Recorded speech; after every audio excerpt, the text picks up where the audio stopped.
Imagine finishing a game. Review copies are sent to magazines, journalists are already playing it. The release date is only weeks away. Then, one decision changes everything. The game is never released. That happened to Thrillkill. By the time it disappeared, an estimated $4.2 million had already been spent. And that's where our countdown begins. Number 7. Thrillkill. By the late 1990s, fighting games were bigger than ever. Mortal Kombat had its brutal fatalities, Tekken ruled the arcades, Bloody Roar let players transform into savage beasts. Virgin Interactive wanted something even more shocking. Development began in 1996 at Paradox Development. What started as a project called Earth Monster slowly transformed into something far darker. Instead of fighting for glory, 8 damned souls fought for the chance to escape hell itself. From the very beginning, the goal was simple: create the most disturbing fighting game anyone had ever seen. Every fighter looked twisted. Every arena felt unsettling. Every finishing move pushed the original PlayStation further than most developers dared. But Thrillkill wasn't just about violence. It also featured 4-player battles. At the time, that was incredibly rare. Instead of one-on-one fights, 4 players could battle at once, turning every match into complete chaos. By the middle of 1998, development was almost over. The game was essentially finished. Review copies had already reached magazines. The final weeks were spent fixing bugs, balancing the combat, and adding the last layer of polish. Everything pointed towards release. Then, Electronic Arts acquired Virgin Interactive's North American business. Along with that acquisition, they also inherited Thrillkill. Despite being virtually complete, Electronic Arts chose not to release it. Years later, members of the development team confirmed what players had long suspected. The game was finished. It simply never reached store shelves. So how much money was lost? We reconstructed the project's development using surviving developer credits, historical salary data, and publisher records. From that evidence, we calculated the lowest development budget we could confidently support. Our estimate came to $4.2 million. More than $4 million spent creating a game that was ready for players, only for one decision to erase its future. Most cancelled games are remembered because they were never finished. Thrillkill is remembered because it was. Sonic should have had a 3D adventure years before Mario. Instead, it became one of Sega's biggest disasters. The game changed platforms, changed engines, changed direction. Again and again. By the time it was cancelled, an estimated $7.1 million had already been spent. Taking the number 6 spot, Sonic X-treme.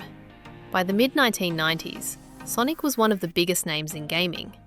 The Sega Genesis had turned the blue hedgehog into a global icon, and fans expected his first true 3D adventure to lead Sega into the next generation. Sega Technical Institute was given that responsibility, but almost immediately, development became a moving target. The project shifted between different hardware as Sega's plans changed. Every major change forced the team to rethink mechanics, rebuild technology, and abandon months of work. The finish line kept moving. Things only became more complicated. Instead of building one version of the game, separate teams began developing different engines at the same time. One focused on Sonic's main adventure, another focused on the boss battles. Then came another setback. Sega briefly gave the team access to technology from Nights into Dreams, hoping it would speed up development. It didn't. Internal disagreements meant the technology had to be abandoned, forcing the team to start rebuilding once again. Every attempt to solve one problem created another. As Christmas 1996 drew closer, the pressure became overwhelming. Developers worked exhausting hours trying to save the project. several key members of the team became seriously ill. Without the programmers leading development, the deadline was impossible to meet. After nearly 2 years of development, Sega cancelled the project. Sonic's first fully 3D adventure was gone. So how much did all those restarts cost? We reconstructed the project's development using historical salary data, Sega Technical Institute staffing, Sega's management involvement, and the repeated engine rebuilds that define the project. From that evidence, we calculated the lowest development budget we could confidently support. Our estimate came to $7.1 million US. More than $7 million spent trying to reinvent one of gaming's biggest icons, only for every fresh start to push success even further away. Some cancelled games fail because they run out of money. Sonic X-treme failed because it never stopped starting over. A Hollywood director, one of the biggest names in hip-hop, an open-world crime game. It sounded like the perfect recipe for success. Instead, it became one of gaming's forgotten cancellations. An estimated $7.5 million US had already been spent before anyone outside the studio ever got to play it. Taking the number 5 spot, Fear and Respect. By 2004, Grand Theft Auto had completely changed the gaming industry. Publishers everywhere wanted their own open-world crime game. Midway wanted something different. Instead of simply copying Rockstar's formula, the company partnered with acclaimed filmmaker John Singleton, whose films captured life in South Central Los Angeles with a level of authenticity few others could match. Then, it brought in Snoop Dogg to voice the game's main character, Goldie. This wasn't meant to be another clone. It was meant to tell its own story. Fear and Respect placed players in a version of Los Angeles where reputation mattered just as much as survival.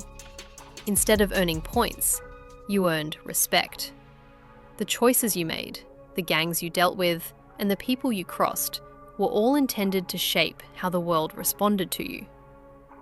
Behind the scenes, Edge of Reality assigned one of its primary development teams to the project, while Midway backed it as one of the publisher's major original titles. For years, the team worked to build a different kind of open-world experience, one grounded in culture, characters, and consequences. But building an ambitious game takes time. While Fear and Respect continued through development, the competition didn't stand still. The open-world genre became more crowded, expectations kept rising, and the project slipped further behind. Then, in 2006, Midway quietly cancelled it. No release, no public explanation, just years of development coming to an end. So how much did that decision cost? We reconstructed the project's development using historical salary data, studio staffing, publisher involvement, and the documented production timeline. From that evidence, we calculated the lowest development budget we could confidently support. Our estimate came to a minimum of $7.5 million US. $7.5 million spent trying to create an open-world game with its own identity, only for players to never decide whether it could stand alongside the giants of its time. Some cancelled games disappear because they fail. Fear and Respect disappeared before it ever got the chance to prove itself.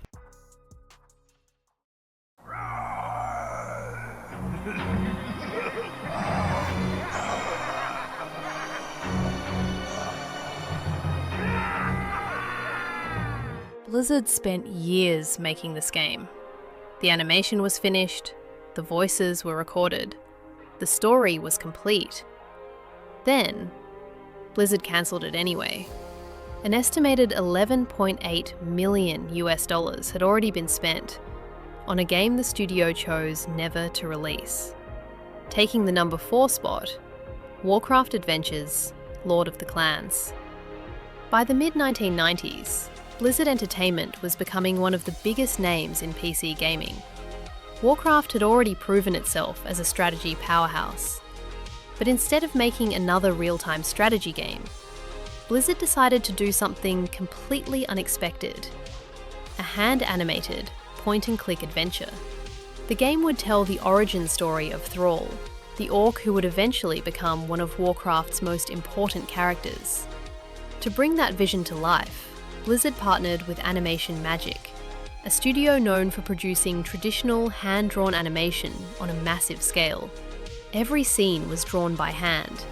Thousands of animation frames were created before being scanned into the game.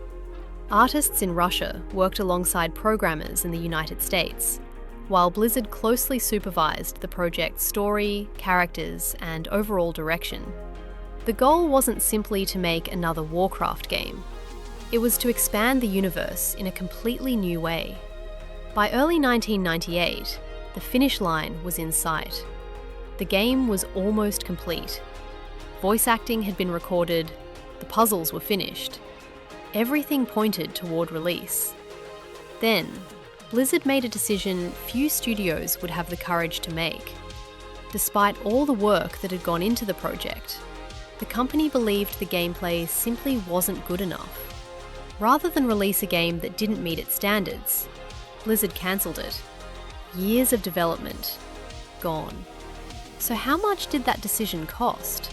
We reconstructed the project's development using historical salary data, studio staffing, Blizzard's involvement, and the enormous amount of traditional animation created during production. From that evidence, we calculated the lowest development budget we could confidently support. Our estimate came to $11.8 million US, nearly $12 million, spent creating a game that was almost ready for players, only for the adventure to end before it ever began. And who knows, if it had been released, Monkey Island might finally have had a real competitor. You'd think cancelling one game after spending millions of dollars would be enough. For Blizzard, it wasn't. Just a few years after Warcraft Adventures, the studio found itself chasing another ambitious project that refused to come together. Only this time, instead of walking away, Blizzard spent years trying to save it. An estimated $12.5 million US disappeared before the company finally admitted defeat. Taking the number 3 spot, StarCraft Ghost. After the enormous success of StarCraft, Blizzard wanted to take the series in a completely new direction. Instead of commanding armies from above, players would step into the boots of Nova, an elite ghost operative, and experience the StarCraft universe from the ground. Development began in 2001 at Nihilistic Software. The project looked promising, but as the years passed, progress slowed. The game struggled to reach Blizzard's expectations. Most publishers would have cancelled the project right there. Blizzard didn't. Development was handed to Swing and Ape Studios. When that still wasn't enough, Blizzard bought the entire studio. It was an extraordinary move. Rather than abandon the game, Blizzard invested even more money, hoping a fresh team could finally bring StarCraft Ghost across the finish line. For a while, it looked like it might actually happen. But the gaming industry was changing. New console hardware was arriving. Expectations continued to rise. And despite years of redevelopment, the project never reached the standard Blizzard wanted. Eventually, the company stopped active development. StarCraft Ghost quietly disappeared.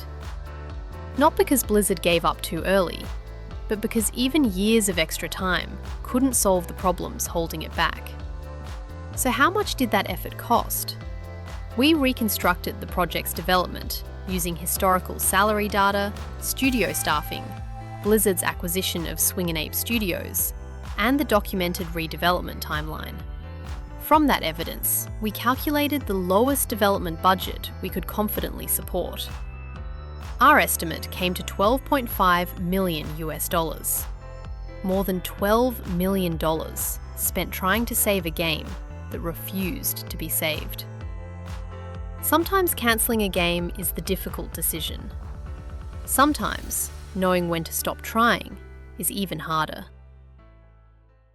In the early 2000s, Microsoft had a problem. The Xbox wasn't winning over Japanese gamers. The company believed one game could change that. A massive online fantasy world built exclusively for Xbox. Instead, it never launched. An estimated $13.3 million had already been spent. Taking the number 2 spot, True Fantasy Live Online. When the original Xbox launched, Microsoft struggled to compete in Japan. Sony dominated the market. Nintendo remained a household name.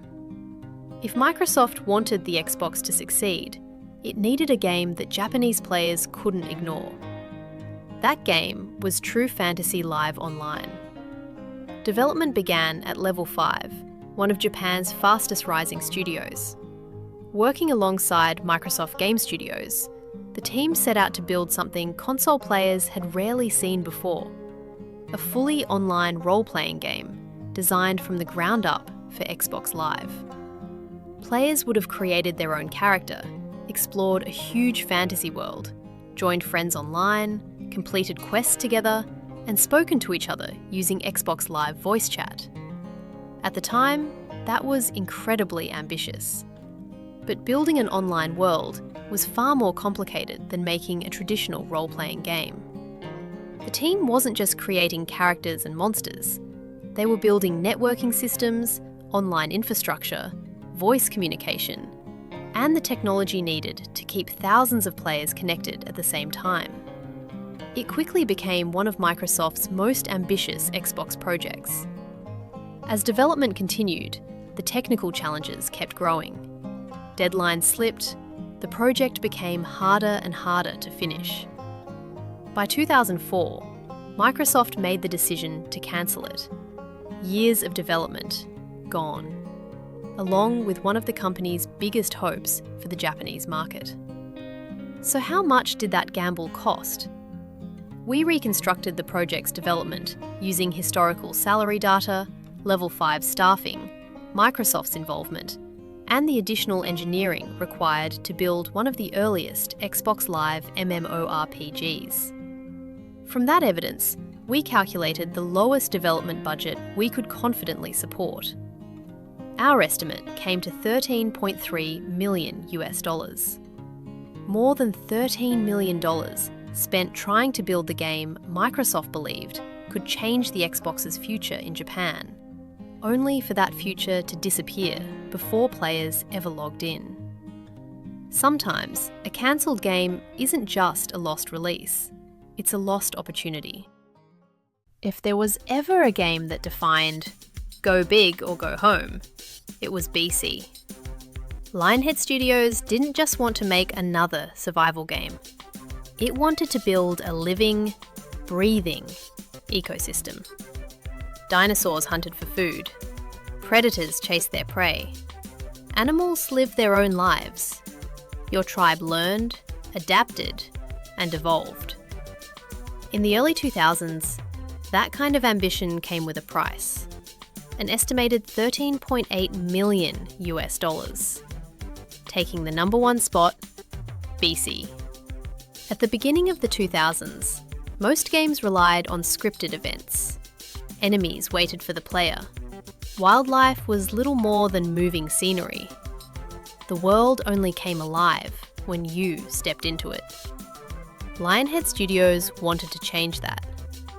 Working alongside Microsoft, the team imagined a prehistoric world that never stopped. Whether you were exploring or standing still, life carried on. Predators hunted, prey ran for cover. The ecosystem continued without you. That ambition went even further. Your tribe wasn't designed to simply follow commands. Its members could react to danger, work together, learn from experience, and become more capable as your civilization evolved. To make that possible, Lionhead had to build custom artificial intelligence, advanced simulation systems, and new technology capable of keeping an entire prehistoric world alive. For the original Xbox, It was one of the most ambitious games ever attempted. As development continued, the technology became harder to finish. Every breakthrough created another challenge. Years passed. The project grew larger. The budget kept climbing. After nearly 3 years of development, Lionhead made the difficult decision to stop. One of Microsoft's biggest Xbox exclusives disappeared before players ever experienced it. So how much did that ambition cost? We reconstructed the project's development using historical salary data, Lionhead staffing, Microsoft's involvement, and the custom technology required to build its living ecosystem. From that evidence, we calculated the lowest development budget we could confidently support. Our estimate came to $13.8 million US, nearly $14 million spent trying to create a world that truly felt alive, years before the technology was ready. BC wasn't just trying to make a better game, it was trying to build the future. Sometimes, the biggest ideas arrive before the technology can catch up.